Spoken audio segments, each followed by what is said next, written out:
Hello students, welcome back. Today we are going to start one more chapter from second PUC.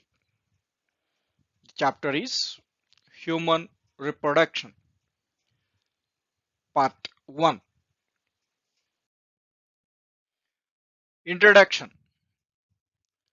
To continue its own race, an organism by the process of reproduction produces offsprings like its own. In sexual reproduction, the organism produces male and female gametes which on combining develop into new individuals. Here which on combining nothing but during fertilization male and female gametes are combined to form zygote which develop into new individual. The formation of gametes takes place in the reproductive organs. Primary sex organs. What is meant by primary sex organs? Essential organs which form the gametes are called primary sex organs. In males, the gamete forming organs are testis, and the male gamete is spermatozoon. In females, the gamete forming organs are ovaries and the male gamete is the ovum. Secondary sex organs. Secondary sex organs form the passage for the gametes to help the union of male and female gametes. In male, epididymis, vas deferens, seminal vesicles, prostate, bulbourethral glands and penis are the secondary sex organs. In female, fallopian tube, uterus and vagina are the secondary sex organs. Let's see the primary and secondary sex organs in males and females. So that we should mention in a tabular form. In males, the primary sex organs are testis and secondary sex organs are epididymis, vas deferens, seminal vesicles, prostate, bulbourethral glands and penis. And in females, primary sex organs are ovaries and secondary sex organs are fallopian tube, uterus and vagina. Age of maturity in males and females. The reproductive system in both males and females become functional at a definite age called puberty, nothing but sexual maturity. Males attain puberty, that is sexual maturity, at the age of 13 to 16 years, and females attain puberty, sexual maturity, at the age of 10 to 15 years. This is the reason why the marriage age as per constitution for females it is 18 years and for males it is 21 year. Because of early maturity in females, the marriage age is given as 18 years. Development of a sex organ. During intrauterine life, testis and ovary develop from mesoderm. So let's see the point again. During intrauterine life, that means during development of embryo, within uterus.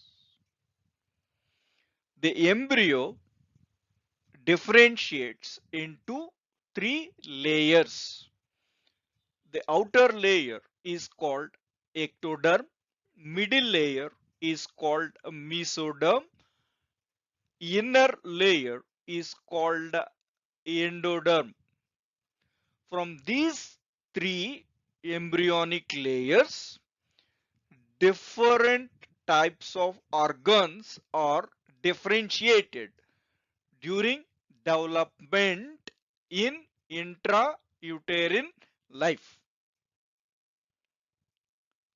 So now these testis and ovary develop from middle embryonic layer called mesoderm. Testis and ovary develop in abdominal cavity of the fetus in intrauterine life. Generally, we can observe testes are present outside the abdominal cavity in male, but they are developed in abdominal cavity during intrauterine life. At the time of birth, testes descend down into scrotal sac, but ovaries remain in abdominal cavity in females. So in males, testes or descend down into scrotal sac, which is present outside the abdominal cavity. There are three main fetal precursors that differentiate into the reproductive organs in fetus. These are Wolffian duct, Mullerian ducts, and gonads. Wolffian duct, Mullerian ducts, and gonads differentiates into reproductive organs in fetus. These three are considered as the fetal precursors which are responsible to differentiate into reproductive organs in fetus. What is meant by fetus? After third month of pregnancy, the embryo is called as fetus. The differentiation of the three fetal precursors differ in male fetus and female fetus. Let's observe the tabular form. So fetal precursors are Wolffian duct, Mullerian ducts, and gonads. In male fetus, the Wolffian duct forms epididymis, vas deferens, ejaculatory duct, and seminal vesicles. And this Wolffian duct is disappear in female fetus. And Mullerian ducts in female fetus, the Mullerian ducts are disappear, whereas in female fetus the Mullerian ducts forms fallopian tube, uterus, and vagina. These are called secondary sex organs. So Mullerian ducts forms secondary sex organs in female fetus, and Wolffian duct forms secondary sex organs in male fetus. They are epididymis, vas deferens, ejaculatory duct, seminal vesicle. Now, third precursor, gonads. In male fetus, gonads form testis, primary sex organ, and in female fetus, gonad forms ovaries, primary sex organs. So now let's observe an overall view of this tabular form. The fetal precursors which are responsible for production of secondary sex organs in male fetus, that is Wolffian duct, which forms secondary sex organs in male fetus, and it is disappear in female fetus. So then which fetal precursor does not appear in female fetus, that is Wolffian duct? Next, Mullerian ducts are disappear in male fetus, but in female fetus the Mullerian ducts forms the secondary sex organs in females, that is fallopian tubes, uterus and vagina, and gonads responsible for formation of primary sex organs in male fetus, that is testis, as well as ovaries in female fetus. Let's start human male reproductive system. The human male reproductive system is located in pelvic region and consists of the following parts: testis, male sex accessory ducts, urethra, accessory glands, or the parts in the human male reproductive system. Let's start the each part of human male reproductive system. First one, testes. One pair of testes are the main or primary reproductive organ. Both testes are located in a small bag-like structure situated below and outside the abdominal cavity called as scrotum. For this reason, testes are also called scrotal or extra abdominal testis.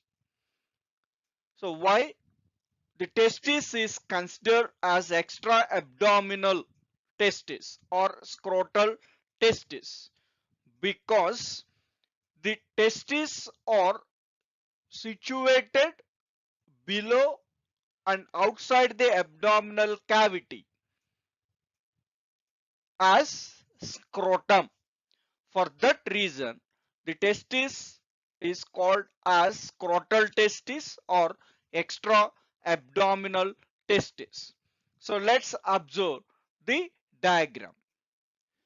So here these are the testis, and this is the abdominal cavity region.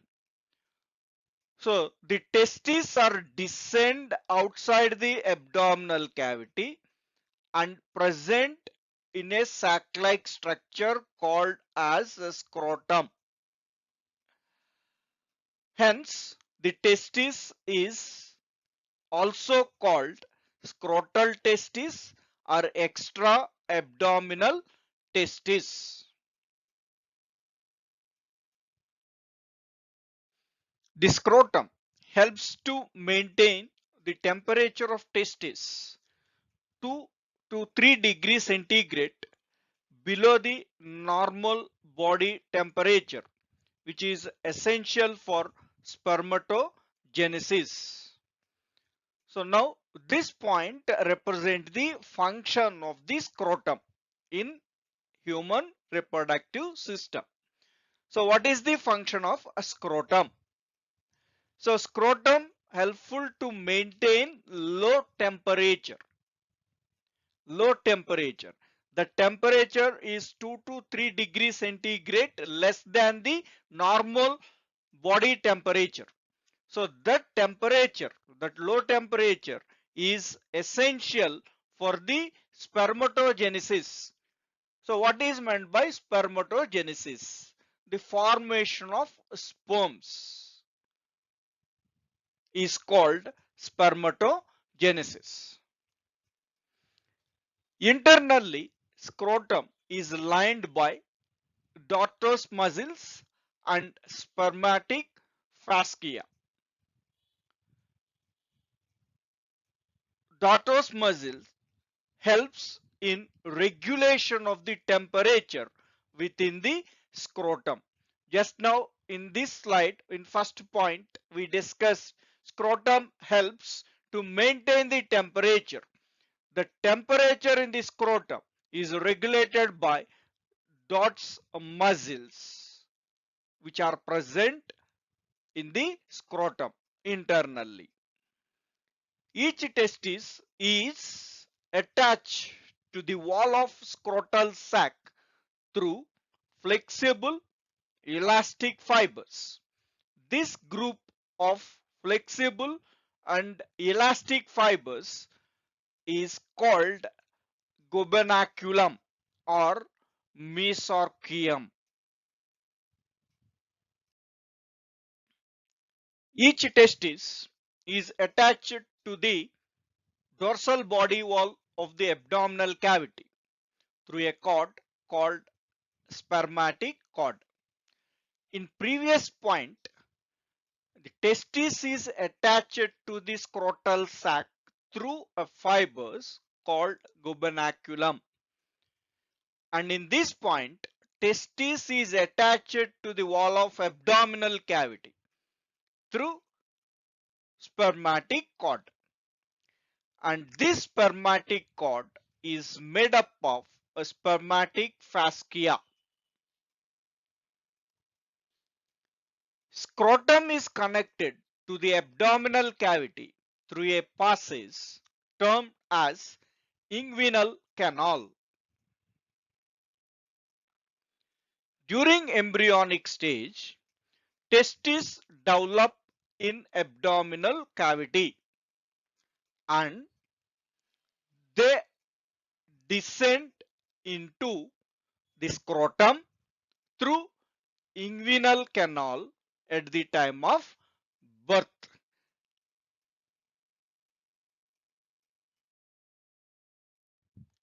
Some unusual features. Sometimes the inguinal canal may tear, leading to abdominal protrusion of abdominal contents like loops of intestine into the inguinal canal. This condition is called as inguinal hernia. Cryptorchidism. When the testis does not descend to reach the scrotum but remain in abdominal cavity at the time of birth, this condition is called as cryptorchidism. Archaeopexy. When the undescended testes are brought into scrotal sac by surgical process during childhood, this process called as archaeopexy. Castration. Crushing of testes in bulls to convert them into bullocks. Bullocks or the bulls which are used in the agriculture works. In that bullocks, the testes are crushed to get efficient work from the bulls. In some animals, the testes descend into the scrotum only in the breeding season, and remaining time they are present in the abdominal cavity.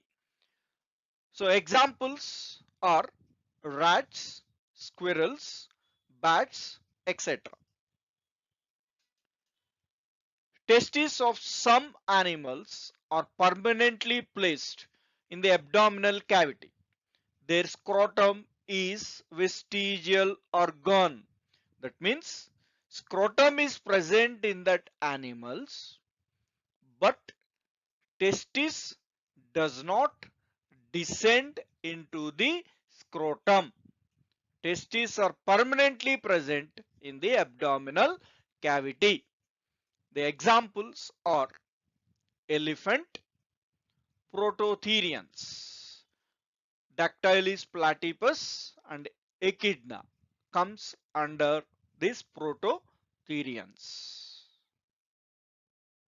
Internal structure of testis.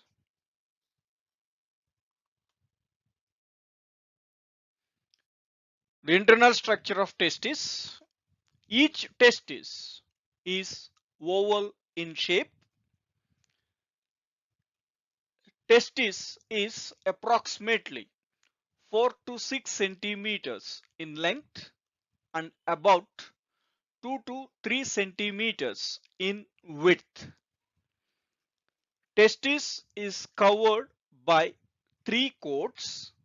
They are outer tunica vaginalis, middle tunica albuginea, inner tunica vasculosa, or the three coats covered the testis. Each testis contains about 250 compartments called testicular lobules. Each testicular lobule has 2 to 3 seminiferous tubules. Sperms are produced in seminiferous tubules. So the structural and functional units of testis are considered as seminiferous tubules because sperms are produced in seminiferous tubules. Hence they are called structural and functional units of testis. Interstitial spaces are present around the seminiferous tubules in the connective tissue. Interstitial spaces contain blood vessels and specialized cells called interstitial cells or Leydig cells. Leydig cells secretes testosterone, an androgen, male sex hormone. Each seminiferous tubule is lined with two types of cells. They are male germ cells and Sertoli cells. Let's see the diagram. So now here these are the three seminiferous tubules, 1, 2 and 3. That means all together one testicular lobule. Each testicular lobule consists 2 to 3 seminiferous tubules. Now interstitial spaces, that means the space present between the seminiferous tubules are called as the interstitial spaces. These interstitial spaces consists blood vessels and specialized cells called as Leydig cells. These Leydig cells are helpful for production of androgen, that is testosterone, male sex hormone produced by Leydig cells. And internally The seminiferous tubule is lined with two types of cells. They are male germ cells and another one serotoli cells. These are male germ cells and elongated. These cells are called as serotoli cells.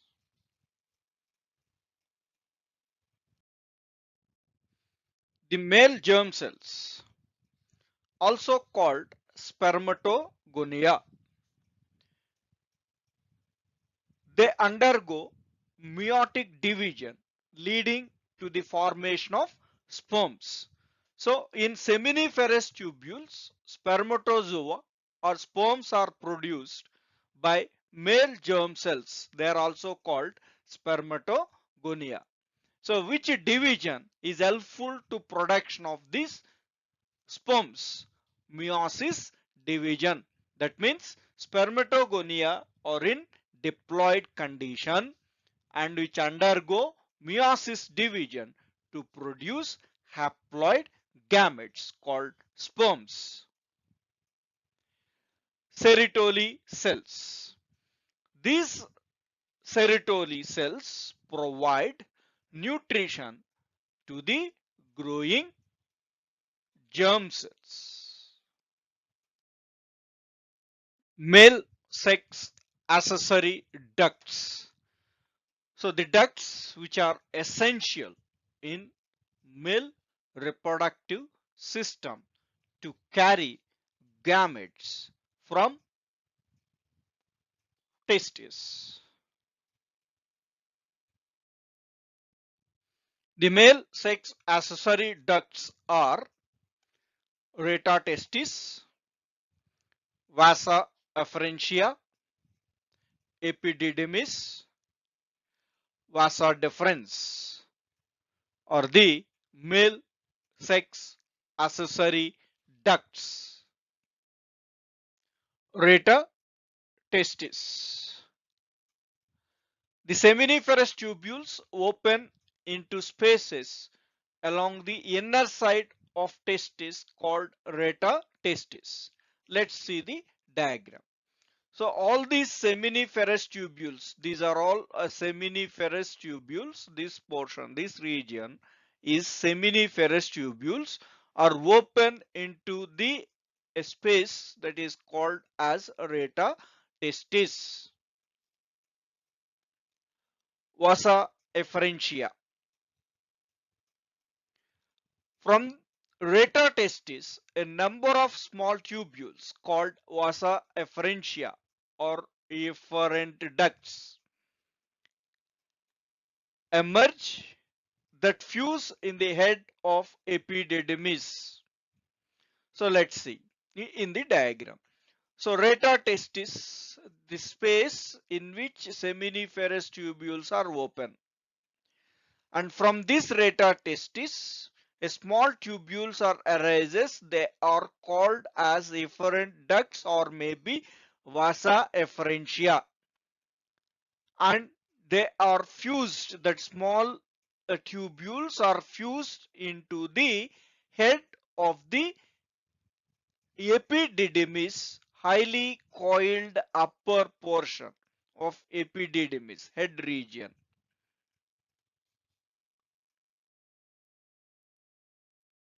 Epididymis. All vasa efferentia open into a single coiled tube called epididymis. Epididymis is 6 meter in length. Epididymis has three parts. First part, caput epididymis or globus major. This is upper highly coiled part in which vasa efferentia opens, and this region is considered as head.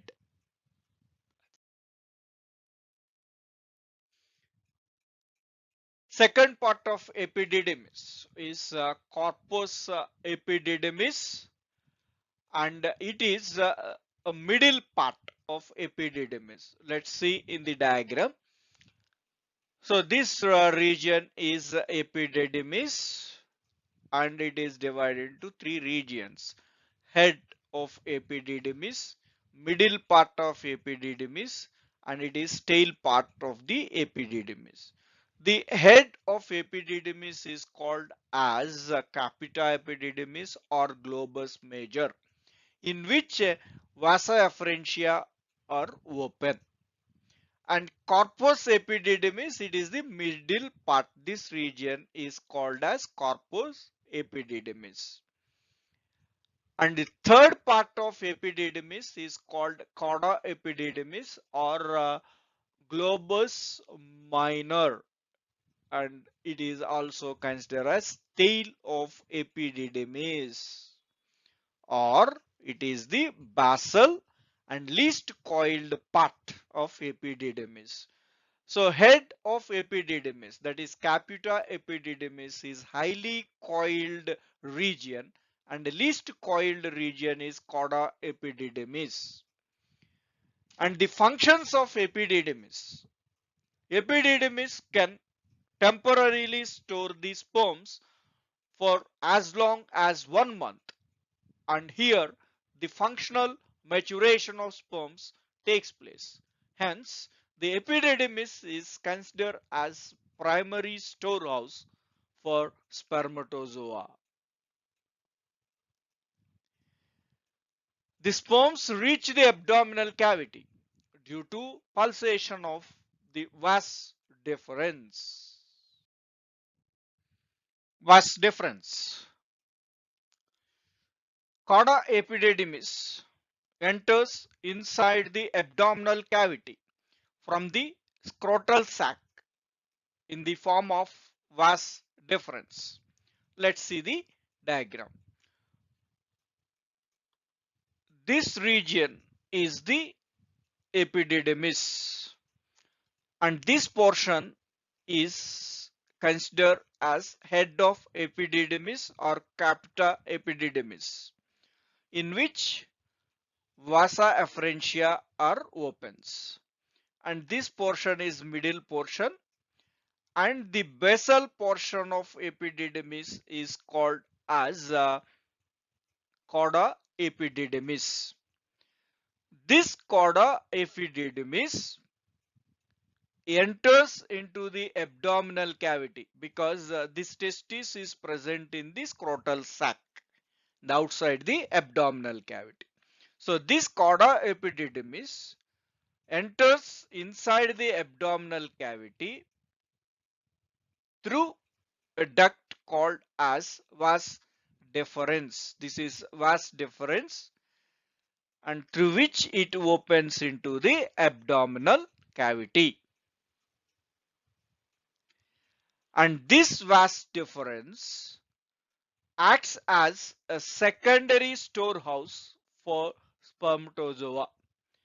The primary storehouse is epididymis, and secondary storehouse for spermatozoa is vas deferens. Urethra, the next male sex accessory duct.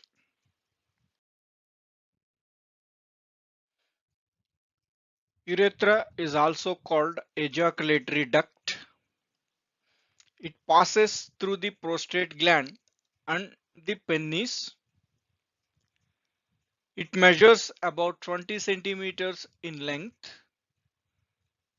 and it is subdivided into three parts. So let's see. So this region is called as urethra, and this urethra is passes through prostate gland and the penis, and this urethra length is about 20 centimeters, and this ejaculatory duct or urethra is subdivided into three parts. The first part is prostate urethra. It is 2 to 3 centimeters long. It passes through prostate gland. So here the duct urethra or ejaculatory duct which passes through this prostate gland. That part is called as prostate urethra and it is about 2 to 3 centimeters length.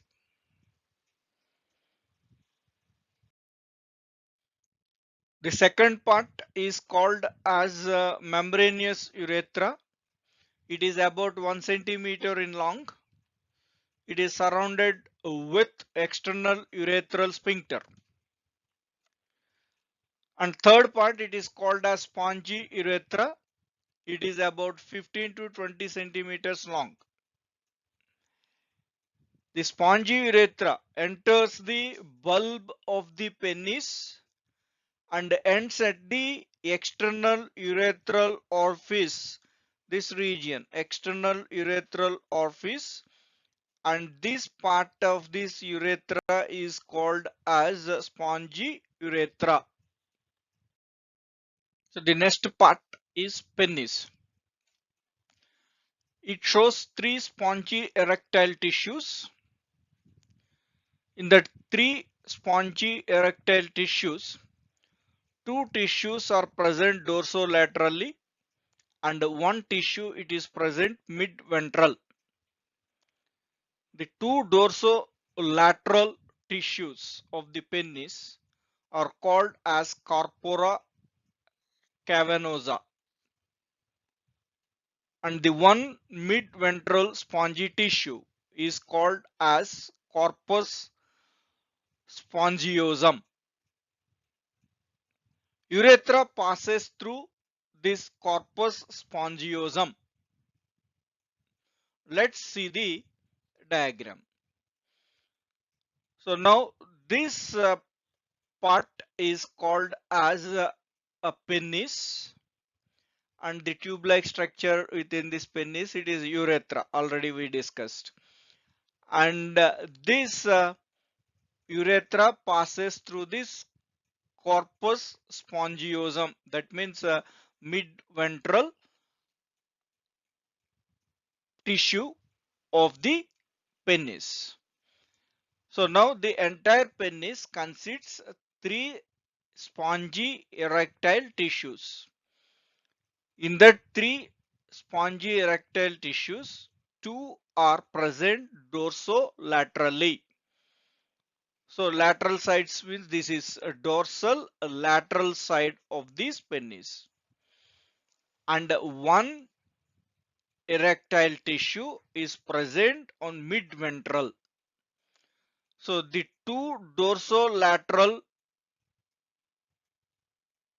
erectile tissues in penis are called as corpora cavernosa and the one mid-ventral erectile tissue in penis is called as corpus spongiosum. Through this mid-ventral corpus spongiosum, the mid-ventral corpus spongiosum, urethra passes through this mid-ventral portion of the penis. Next part, glans penis. The enlarged end of penis called glans penis. It is covered by a loose fold of skin called as foreskin or prepuce. So let's see the diagram.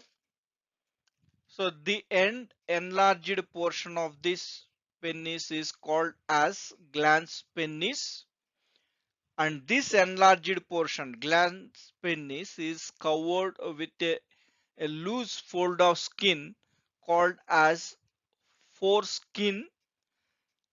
It is also called prepuce.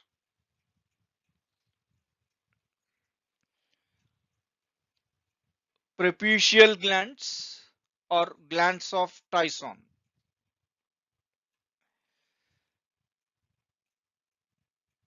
They are present on outer margins of glands and secrete a cheese-like foul-smelling substance called smegma.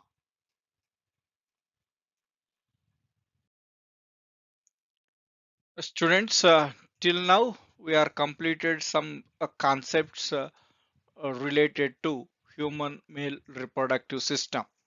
So the concepts we are covered are primary sex organs, secondary sex organs, development of sex organ, and human male reproductive system. In that we studied about external and internal structure of testis and male sex accessory ducts, urethra. These concepts we are covered till now.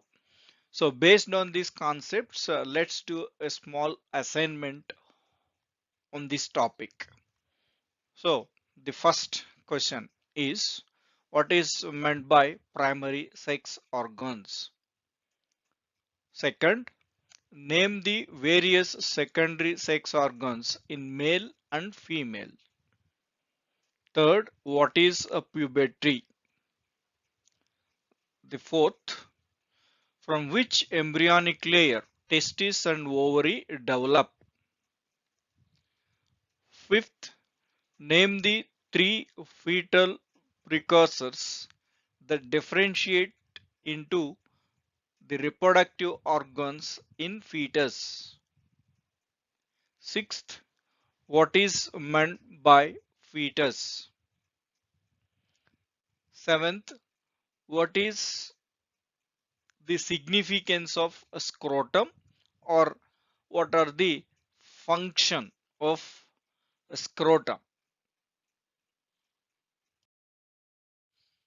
Eighth question, name the muscle which regulate the temperature within scrotum.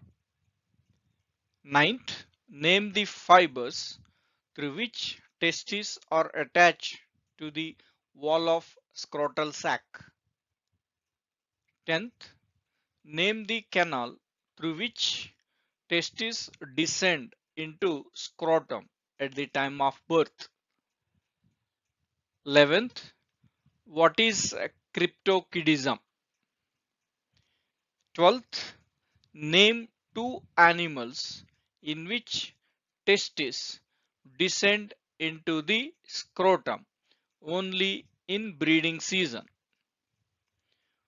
13.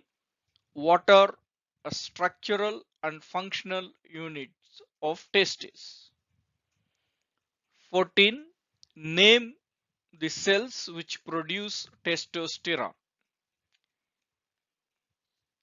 15. Name the male sex accessory ducts in human. So students, please try to write the answers for all these 15 questions, and we will start the remaining concepts in the second part. Thank you students. We will meet again in the part 2 of human reproduction.